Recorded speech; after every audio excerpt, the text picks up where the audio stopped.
Hello, Sam. How are you today? I'm great. How are you? I'm well, thanks. Can you just introduce yourself, say what program you're in at Winona State, and a little bit about why you decided to jump into teaching? Yeah. Um, Hi, I'm Samantha Spinner. I am currently in the Graduate Induction Program through Winona State University, Rochester. Um, so I am teaching fourth grade at Elton Hills Elementary in Rochester, Minnesota. Um, and I grew up around here. I grew up in Lake City, Minnesota, which is a small town about 45 minutes away. Um, and I became an aunt when I was in middle school. So I helped raise my niece and nephew. I saw them every day of their life. um, and that kind of inspired me to start babysitting and nannying. And then once I got to my undergrad, I knew I had to pursue something with kids. And I went to the University of Wisconsin-La Crosse. And there I just sort of found education. Oh, fantastic. And you are now in which program? The Graduate Induction Program.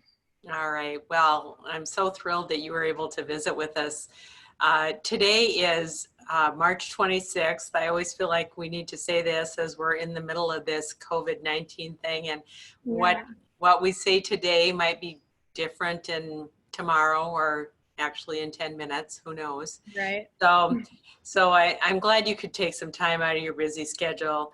And can you share with everybody who's listening, what are some ways you will connect and maintain student relationships during this alternate delivery and kind of what that means to you? Yeah, of course. So as a fourth grade team, we were able to choose a platform that we wanted to use with our students digitally. So we chose Google Classroom. It's something that most of our students are familiar with. We've used it already this year. So that will be a place where I'm able to pre-record myself teaching and interact with them via feedback on there. And then we also plan to do Google Meets with our students one-on-one, so we're able to see them face-to-face because we miss them. And then also checking in via phone call with families will be done as well. So.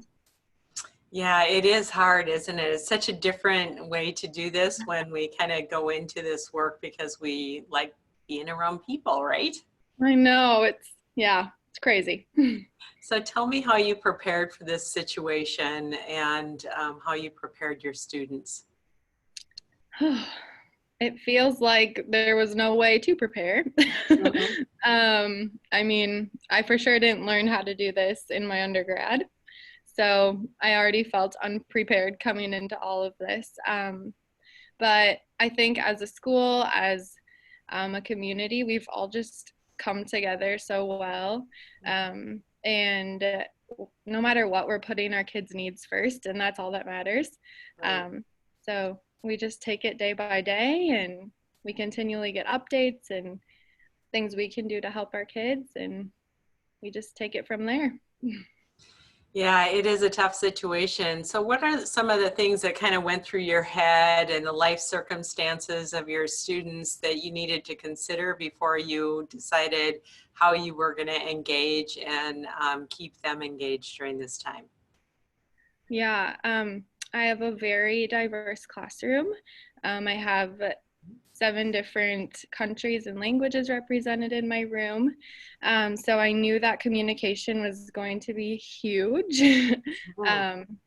So I've been working with bilinguals on a daily basis, trying to reach out to families that way. We also have a high free and reduced lunch population. So we had to find a way to make sure our kids are fed. A district has done an awesome job. I mean, every day there's several locations where families can go and get food.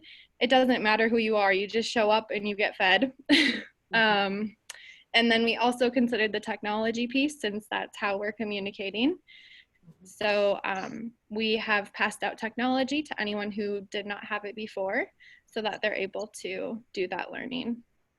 Boy, what a fantastic learning environment, though. How lucky are they to have such a diverse community of learners, and just having so many different ideas and the ways people learn and interact all in your classroom normally, and now in this new way. I just think this is just so what's right about Rochester. I just love it. So yeah, Yeah. thank you. What was the biggest blessing and the biggest shock with the move from the classroom into this new approach? Yeah. I think the biggest blessing is having this community. I mean, we couldn't do it alone, that's for sure. I couldn't do it alone. As a team, my team has come together, our whole school has come together. We have donations coming in from the community on a daily basis, and it's just been so amazing to see what's possible when we all come together like that. And then the biggest shock, showing up to my room without my kids. Yeah, it's weird. I mean, it's really made me realize I became a teacher for the kids, because without them, it's not as fun. I agree. Yeah, we feel that way about you too, as our students, and Yeah. certainly it's a completely different experience. And so, as a student, you're a student and a teacher. You get to be both. Mhm. What have you been thinking about during this time that's kind of made you consider just all the different things that are going on, and how we can move forward and continue to be engaging? Yeah. I personally have been thinking about all the requirements I still need to complete for my coursework. And a lot of that includes research. And I was scheduled to start my research on April 6th. And that's Okay. when digital learning starts. So taking that into consideration, and our program directors, I mean, they're working tirelessly to make amends to our requirements and get it all figured out for us. So I feel hopeful that it'll work out. It's just definitely been stressful to not know how it's going to affect the future. So Right, and I'm sure you've been talking to them, and I know we've been really trying to make sure that we can make it right for you. And do you feel like you're being supported? oh yeah, there's support everywhere I look. Good. Yeah. Excellent. So anything else you want to say before we sign off? I'm just so pleased that you've been able to take time to visit with me.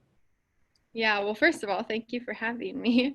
Mhm. I This experience has been one of a kind, and now with what's going on, it's just shown how great the program really is, and how much of an impact it will have on my future. I feel like I'm so much more prepared to go be a teacher now after having this. So thank you.